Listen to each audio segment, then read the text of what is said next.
नमस्कार. सकाळचा नाश्ता हा प्रोटीनयुक्त हवा. त्याने वजन कमी होते. शरीराला सर्व प्रकारचे पौष्टिक घटक मिळतात. काकडी घातल्यामुळे हे पोटाला थंडावा देते. मुगाने वजन कमी होते. रक्तातील साखर नियंत्रणात राहते. ह्यामुळे खूप वेळ पोट भरलेले राहते. पचनक्रिया सुधारते. कारण मुगात फायबर्स खूप मोठ्या प्रमाणात असतात.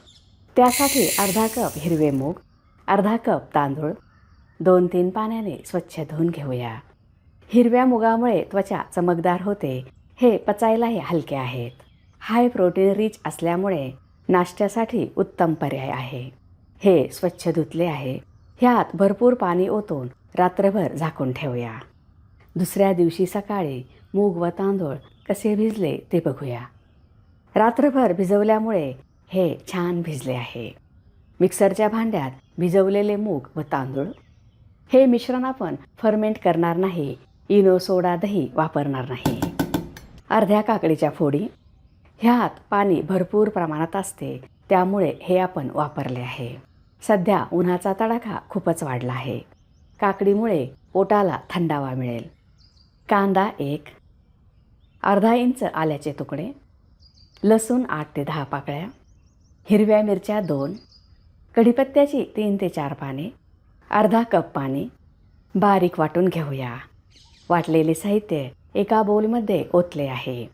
जिरे पावडर अर्धा छोटा चमचा, हिंग पाव छोटा चमचा, लाल तिखट अर्धा छोटा चमचा, हळद पाव छोटा चमचा, धने पावडर 1 छोटा चमचा, किसलेले गाजर, तोतापुरी कैरी किसून घालूया.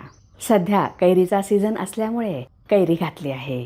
ही तोतापुरी असल्यामुळे कमी आंबट आहे. कैरी अवेलेबल असेल तरच वापरा. स्वच्छ धुवून कापलेली कोथिंबीर, चवीनुसार मीठ.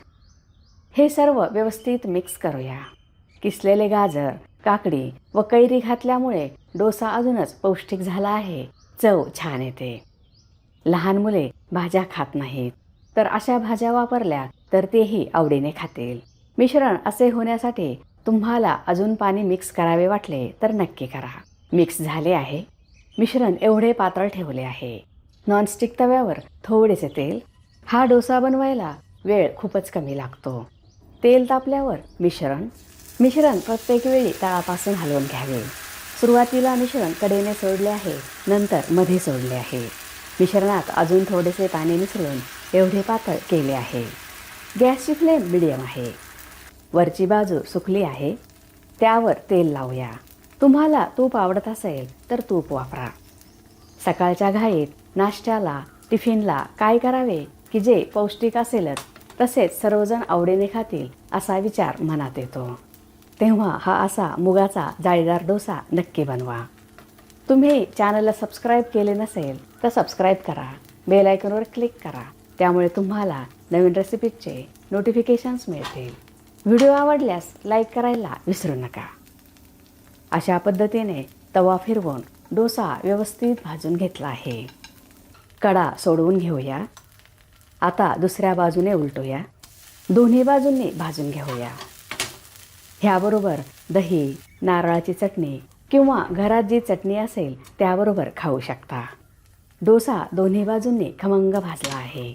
खूपच जाळीदार झाला आहे. जवळून बघा. जाळी किती सुंदर आली आहे. असा डोसा खायलाही खूप आवडतो. खमंग झाला आहे.